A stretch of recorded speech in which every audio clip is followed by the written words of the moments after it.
Everybody remembers the star. The wise men saw it. They packed for a long trip, followed it across the region, and eventually arrived carrying gifts fit for a king. It is a beautiful scene, a strange light in the sky, foreign travelers, expensive presents, a child at the center of it all, very peaceful. Except there was one problem. Herod heard about the child, and this is where the beautiful version starts to crack. The story is often told like a warm holiday picture. A baby is born.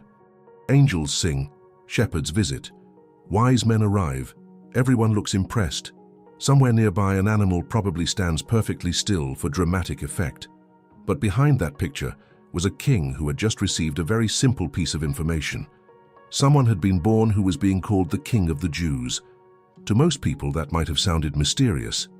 To the wise men, it sounded important. To Herod, it sounded like a threat.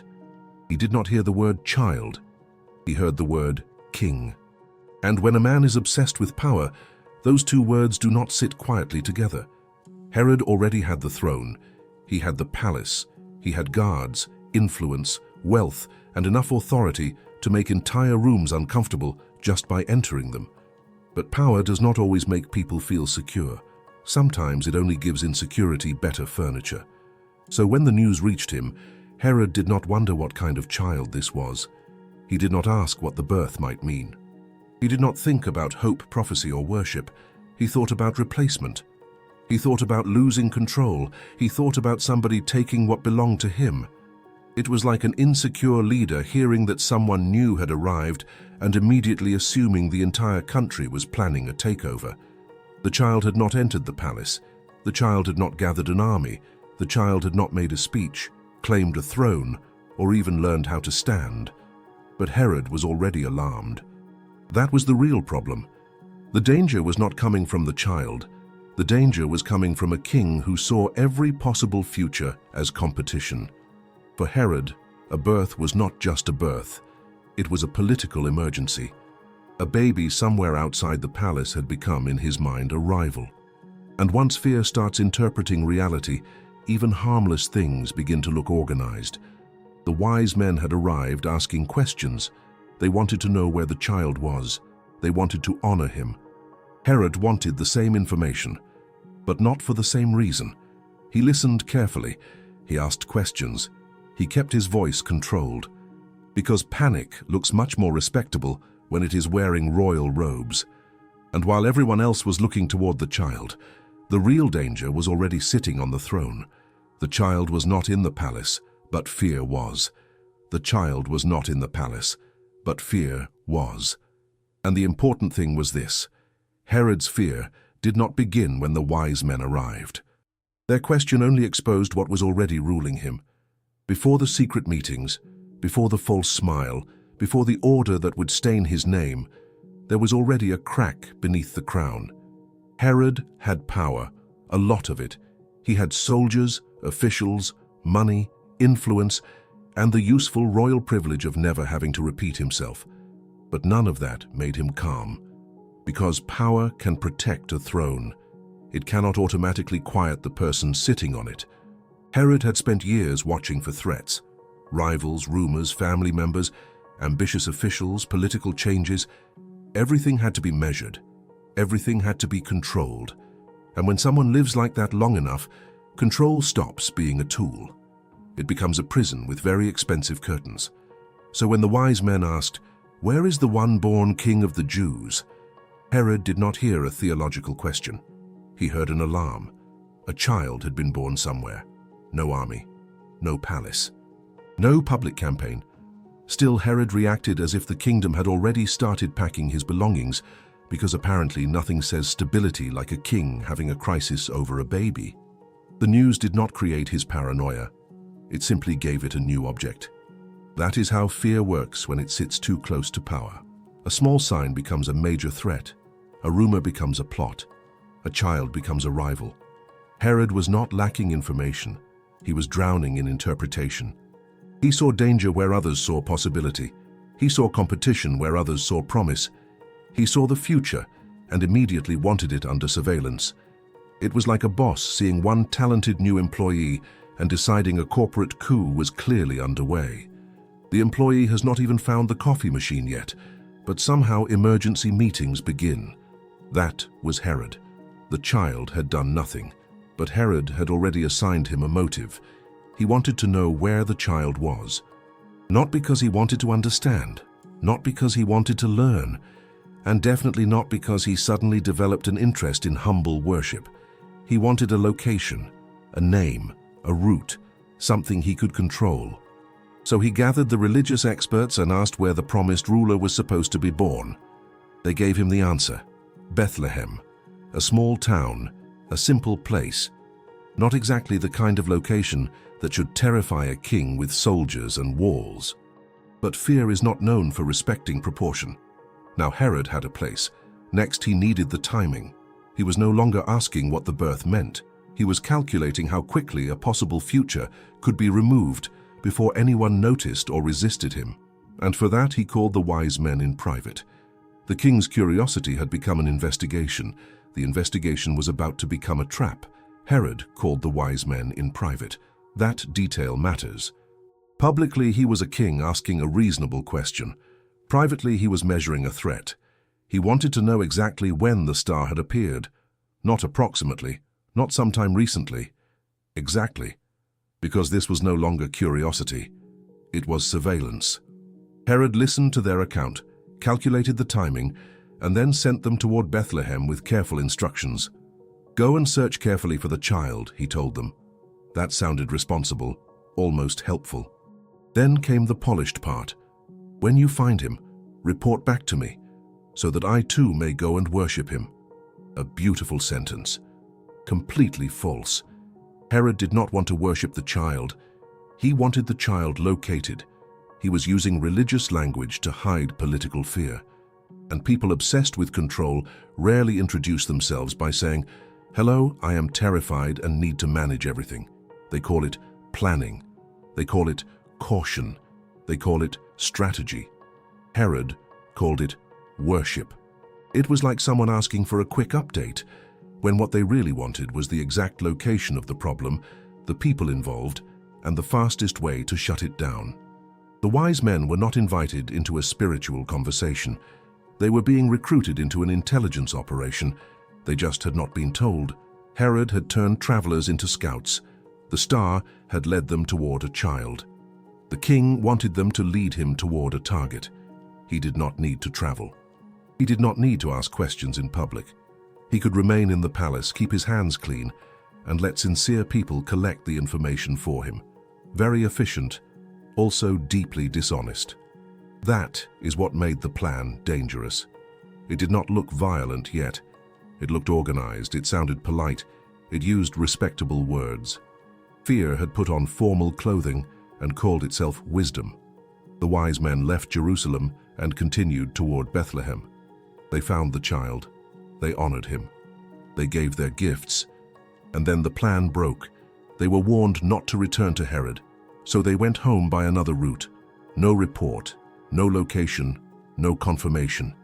The king had asked for information, and the information never came back.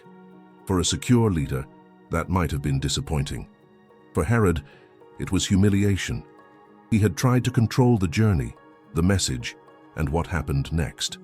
Now strangers had slipped beyond his reach. The trap had closed on nobody. The polite language was no longer useful. The hidden plan had failed. The failed deception had done more than block his plan. It had forced his insecurity completely into the open. And when fear loses control, it rarely becomes calmer. It becomes louder. Herod had not wanted to visit. He had wanted to locate. Now he had neither the child nor the information, and the fear that had been speaking softly was about to remove its mask. Herod had lost the information. And with it, he lost the illusion of control. The wise men had gone home another way. The child was still beyond his reach. The plan had failed quietly, which somehow made the failure feel even louder. Herod was furious, not confused, not reflective, furious. Because when a man builds his identity around control, being ignored feels like rebellion. The wise men had not attacked him. They had simply refused to return. But to Herod, that was enough. The mask came off. The polite questions disappeared, the language of worship vanished, and the search for one child became an order against many. This is where the story stops looking suspicious and becomes unmistakable. Herod calculated the age range from the information he had collected. Then he ordered the killing of young boys in Bethlehem and the surrounding area. No spectacle is needed here, no extra detail. The horror is already clear. A frightened ruler was willing to make innocent families pay for a threat that existed mostly inside his own mind. He had heard about one child, and because he could not find that child, he turned fear into policy. That is what insecure power does when it is cornered. It does not ask whether the fear is reasonable. It asks how much force is available. Herod had soldiers, so fear received uniforms. He had authority, so panic became an official command. He had a crown, so his insecurity suddenly had consequences for everyone else. The order did not make him look stronger. It showed that his soldiers, walls, and titles could not give him the one thing he wanted, the certainty that nobody could replace him. This was not only cruelty, it was panic wearing a crown. The king, who wanted to protect his throne, revealed that he was already enslaved by it.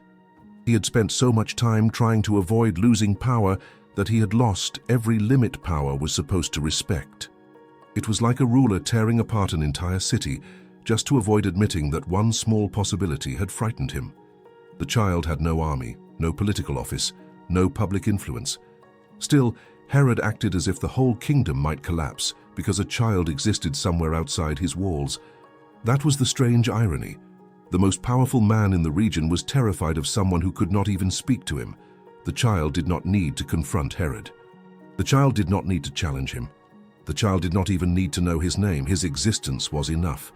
And that is why this scene is not the beginning of Herod's problem. It is the evidence. The violence did not create the fear. It exposed how far the fear had already spread. Herod thought he was defending his throne. In reality, he was revealing how fragile he had always believed it was. One child had entered the world, and an entire king had come apart.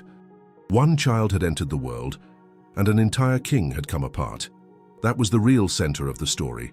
Herod heard about a child and revealed that fear had been ruling him long before anyone challenged his throne. He had power. He had position. He had soldiers, influence, wealth, and enough authority to make people obey before he finished speaking. But one report about one birth was enough to expose the weakness behind the crown. That is the strange thing about insecure power. From a distance, it looks solid. Up close, it is constantly checking the door.